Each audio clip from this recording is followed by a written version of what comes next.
জমাও দিতে পারছে না, এবং যারা সিরিয়াস রোগী। এখন বলবেন যে ইন্ডিয়াতে যে চিকিৎসা করাবেন বাংলাদেশে কি সেটা নাই? বাংলাদেশে সেই চিকিৎসা আছে, কিন্তু বাংলাদেশে সেই চিকিৎসা করানো যায় না। কারণ আপনি বলতে পারবেন না যে আপনি যদি হার্টের রিং যদি পড়াতে যান, আপনাকে হার্টের রিং তারা পড়াবে কিনা, বা না পড়িয়েই আপনার কাছ থেকে বিল নিয়ে নেবে কিনা। বলবেন যে দেশ তো স্বাধীন হয়েছে, দেশ তো সংস্কার হয়েছে, এখন তো সবাই ভয়ে আছে, এখন তো সবাই ভালো কাজ করছে, কেউ দুর্নীতি করছে না, ঘুষ খাচ্ছে না, এটা করছে না, ওটা করছে না। আসলে এটা কথাটা কি সত্য?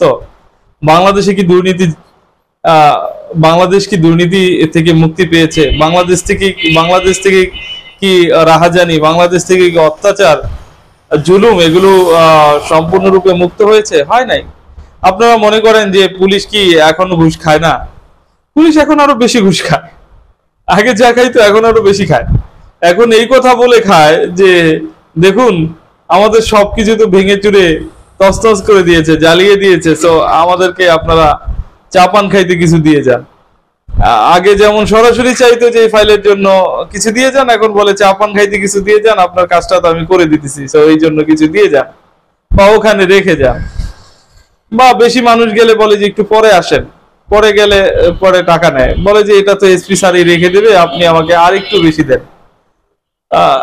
এর অনেক প্রমাণ আছে। মানুষ পাসপোর্ট করতে যায় এবং পাসপোর্টের যখন ভেরিফিকেশন হয় তারা এটা ওটা কাগজ টাগজ নেওয়ার পরে বলে যে আমাদের আপনার কাজটা করে দিচ্ছি, আমাদেরকে কিছু দিয়ে যান চা পান খাওয়ার জন্য, হাত খরচ কিছু দিয়ে যান। সো বাঙালিও আছে এমন যে তারা চিন্তা করে যে সে যেহেতু চেয়েছে হাত খরচ, আমি যদি তাকে এখন না দেই আমার ফাইলটা হয়তো আটকাই রাখবে, আমার ফাইলটা সে ক্লিয়ার করবে না, আমি আমার ফাইলটা সে এক ডয়ারে ফেলে রাখবে, আর আমার পাসপোর্টটা পেতে বিলম্ব হবে, হয়তো আমি পাসপোর্টটা পাবো না, বা একটা উনি একটা ভুল ইনফরমেশন দিয়ে দিল, আমার ফাইলটা ক্যান্সেল হয়ে গেল, আবার চলে গেল, আবার হয়রানি হতে হবে। আমি হয়তো ওনাকে 500-1000 টাকা দিলে এটা 1 মাসের মধ্যে পেয়ে যাব আমার পাসপোর্টটা, আর যদি না দিই তাহলে দেরি হবে। এই চিন্তা করে অনেকে, আমি যারা দিয়েছে আমি তাদেরকে জিজ্ঞেস করেছি যে আসলে আপনারা কেন ঘুষ দিচ্ছেন? বলে দেখুন আমি ঘুষ দিয়ে আসলাম এই কারণে, আমি জানি এটা ঘুষ, সে যদিও আমাকে চা পান খাওয়ার জন্য টাকা চাইছে এবং আমি 500 দিয়েছি, সে আমাকে 500 নিষেধ করে বলছে যে 1000 টাকা দেন, এই টাকা তো এসপি স্যারকে দিয়ে দিতে হবে, আমাদেরকে আরো 500 টাকা দেন। সো আমি এটা এই চিন্তা করে দিয়েছি যে আমি যদি এখন টাকাটা তাকে না দিই, আমার ফাইলটা হয়তো সে সাইন করবে না, বা ফাইলটা পাসপোর্ট অফিসে পাঠাবে না, কোথাও ফেলে রাখবে, আর আমার পাসপোর্টটা পেতে বিলম্ব হবে, অথবা আমি আমার পাসপোর্টটা পাবো না, অথবা সে একটা ভুল রিপোর্ট দিয়ে দেবে, যার ফলশ্রুতিতে আমার আরো অনেকদিন ঘুরতে হবে। আমার পাসপোর্ট পাওয়াটা তো জরুরি, আমি আমার পাসপোর্টটা পেতে চাই তাকে আমি ঘুষ প্রদান করেছি এবং ঘুষ দিতে বাধ্য হয়েছি। সে এই ধরনের কথা বলে, আর আমি তখন বলি যে দেখুন আপনি তাহলে আসলে সংস্কার চান না বাংলাদেশ থেকে ঘুষের রাহাজানির দুর্নীতির এই চক্রটা নির্মূল হোক, এই চক্রটা শেষ হোক, আপনি ঘুষ খাওয়ার জন্য তাকে উৎসাহিত করলেন এবং সে চাওয়ার সাথে সাথে আপনি তাকে দিয়ে দিলেন, তাহলে কিভাবে আশা করেন বাংলাদেশ থেকে দুর্নীতি আর ঘুষ বন্ধ হবে? আসলে আপনি তৈরি করলেন দুর্নীতি ভাষা এবং ঘুষখোর। তখন সে হাসে আর বলে যে হ্যাঁ আর কি করার আছে বলুন। তো আমি বলতে চাই যে বাংলাদেশের পুলিশ কিন্তু ভালো হয় নাই। আপনি কাকে বলবেন? বাংলাদেশের সরকারি কর্মকর্তাদের বলবেন? তারাও কিন্তু ভালো হয় নাই। আপনি সাধারণ আপনাকে বলি একটা ইউনিয়ন পরিষদে যান আর সেখানে গিয়ে বলেন যে আমি আমার ছেলের, আমার মেয়ের অথবা আমার জন্ম নিবন্ধনটা বানাতে আসছি, সো আমার জন্ম নিবন্ধনটা আপনি আমাকে বানিয়ে দিন। সো সে এই কাগজ সেই কাগজ চাওয়ার পরে সে আপনার কাছে এমন একটা ফি চাইবে যেটা আসলে সরকারি ভাবে বৈধ না, এটা ঘুষ। আপনি আপনার জন্ম নিবন্ধনটা সংশোধন করতে যান, তখনই বুঝে যাবেন যে আসলে সে আপনার কাছ থেকে ঘুষ চাইছে এবং বলছে এই খরচ ওই খরচ এটা সেটা মিলিয়ে আপনার তাকে ঘুষ দিতে হবে। আপনি আপনার ইউনিয়ন থেকেই ইউনিয়ন ঘুরে আসেন, ইউনিয়ন পরিষদ ঘুরে আসেন, দেখেন আপনি বুঝবেন যে বাংলাদেশের যে অসাধু মানুষগুলো ছিল তারা এখনো আছে, তাদের পরিবর্তন হয় নাই।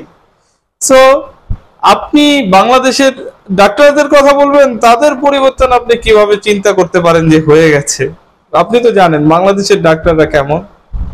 বাংলাদেশের ডাক্তারদেরকে কসাই বলা হয়। বাংলাদেশের ডাক্তারদেরকে কসাই বলা হয়। এই ডাক্তারদের কাছে মানুষ আসলে, হ্যাঁ বলবেন যে অনেকেই তো অপারেশন করে ঠিক ঠিক আছে, ভালো আছে, আবার অনেকে তো নাই, আস্থা পায় না মানুষ, একটা করতে গেলে আরেকটা করে ফেলে। তারপরে টাকার খেলা, আইসিইউতে একদিন থাকা লাগলে তাকে 4 দিন রাখে।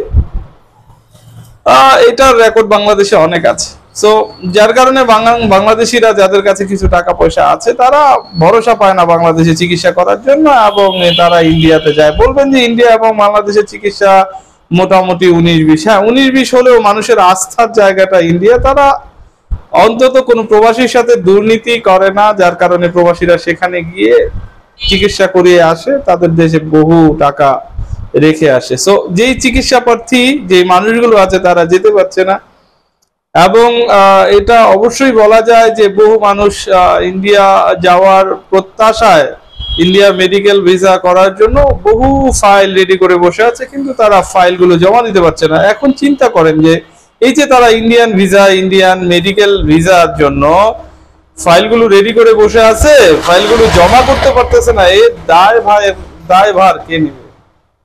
তাদের কি ক্ষতি হচ্ছে না?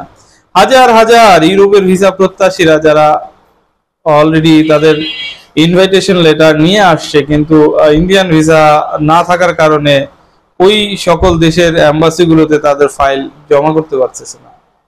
এই দায়গুলো কার? দেখুন, আমরা ইন্ডিয়ার সাথে সম্পর্ক নষ্ট করে চলার মতো যোগ্যতা অর্জন আমরা করতে পারিনি, আর যোগ্যতা অর্জন কখনোই করতে পারবো না, কারণ আমাদের রন্ধ্রে রন্ধ্রে মিশে গেছে দুর্নীতি। আর তাছাড়া ভৌগোলিক অবস্থানে আমরা এমন ভাবে ইন্ডিয়ার সাথে সম্পৃক্ত, আমরা ইন্ডিয়াকে ছেড়ে কিছু করা আমাদের পক্ষে সম্ভব না। ইন্ডিয়া এত বড় দেশ, তাছাড়া তাদের বাংলাদেশের চারদিকে বলা যায় ইন্ডিয়া বিস্তৃত রয়েছে। সো আপনি ইন্ডিয়াকে ছাড়া কিছু করতে পারবেন না। হ্যাঁ, সেটা অবশ্যই, আমিও এটা চাই না যে ইন্ডিয়া আমাদের উপর জুলুম করুক, অন্যায় করুক, অত্যাচার করুক। অবশ্যই আমি সম অধিকার চাই। আমি ইন্ডিয়াকে ভালোবাসি, যেমন অবশ্যই আমার দেশকে আমি তার চেয়ে বেশি ভালোবাসি। আমি চাই ইন্ডিয়ার সাথে কোনো চুক্তি হলে সেটা যেন সম মর্যাদাপূর্ণ চুক্তি হোক।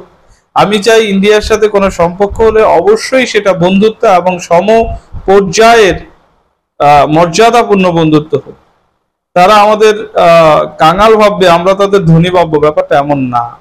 দেখুন, আমরা ইন্ডিয়ান জনগণকে কখনোই ঘৃণা করি না, আমরা ইন্ডিয়ার জনগণকে ভালোবাসি।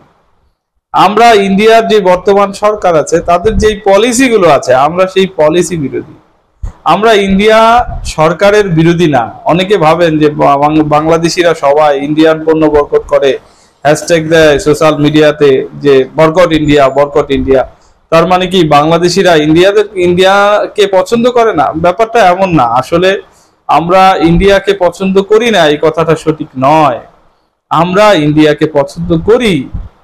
অবশ্যই আমরা ইন্ডিয়ান জনগণকেও পছন্দ করি, কিন্তু বর্তমান যে সরকার রয়েছে তাদের যে নীতি রয়েছে বাংলাদেশের প্রতি, সেই নীতিকে আমরা পছন্দ করি না। যার কারণে এই সরকারের সাথে আমরা চাই না যে বাংলাদেশকে তারা এইভাবে নত হাও প্রতিপন্ন করে রাখুক এবং ওই চোখে দেখুক।